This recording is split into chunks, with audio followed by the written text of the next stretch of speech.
અમદાવાદના ભાટ ગામ પાસે એમડી ડ્રગ્સની રેડ દરમિયાન અમદાવાદ ક્રાઇમ બ્રાન્ચના પીએસઆઈ પર આરોપીએ છરીથી હુમલો કર્યો હોવાની ઘટના સામે આવી છે।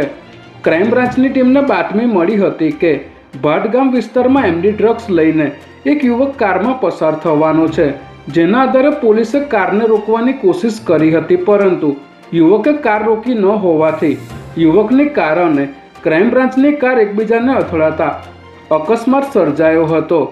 અકસ્માત થતાની સાથે જ યુવક કારમાંથી ઉતર્યો હતો અને છરી કાઢી પીએસઆઈ પર હુમલો કર્યો હતો, જે બાદ ક્રાઇમ બ્રાન્ચના અધિકારીઓએ આરોપીને ઝડપી લઈ તેની પાસેથી 300 ગ્રામ જેટલું એમડી ડ્રગ્સ જપ્ત કર્યું હતું।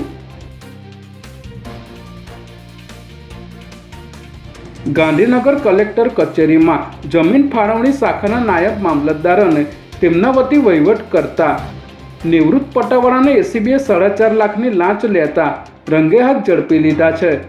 એક જાગૃત નાગરિકે મકાનનું પ્રોપર્ટી કાર્ડ બનાવવા માટે કલેક્ટર કચેરીમાં અરજી કરી હતી, ત્યારે આ કામમાં કોઈ ભૂલ ન કાઢવા માટે નાયબ મામલતદાર બિપિનચંદ્ર પરમાર વતી નિવૃત્ત પટ્ટાવાળાએ 9.5 લાખની લાંચ માગી હતી અને 4.5 લાખ લેવાના નક્કી કર્યા હતા। ત્યારે ફરિયાદીએ એસીબીનો સંપર્ક કરી ફરિયાદ આપતા એસીબીની ટીમે ગાંધીનગર કોર્ટના પાર્કિંગ પાસે છટકું ગોઠવી બંનેને લાંચ લેતા ઝડપી લીધા હતા।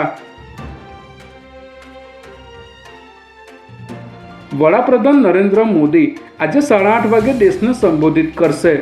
વડાપ્રધાન મોદી આ સંબોધનમાં કયા વિષય પર વાત કરવાના છે તે અંગે હજુ સુધી કોઈ જાહેરાત કરવામાં નથી આવી, પરંતુ કેન્દ્ર સરકાર લોકસભામાં બેઠકો વધારવા માટે લાવવામાં આવેલો બંધારણનો 131મો સુધારા બિલ લોકસભામાં પસાર કરાવી શકી ન હતી, તેમજ લોકસભામાં મહિલા અનામત સુધારા બિલ પસાર ન થતાં આજે રાજકીય માહોલ ગરમાયેલો છે। ત્યારે પીએમ મોદી મહિલા અનામત મુદ્દે સંબોધન કરે તેવી શક્યતા જણાઈ રહી છે।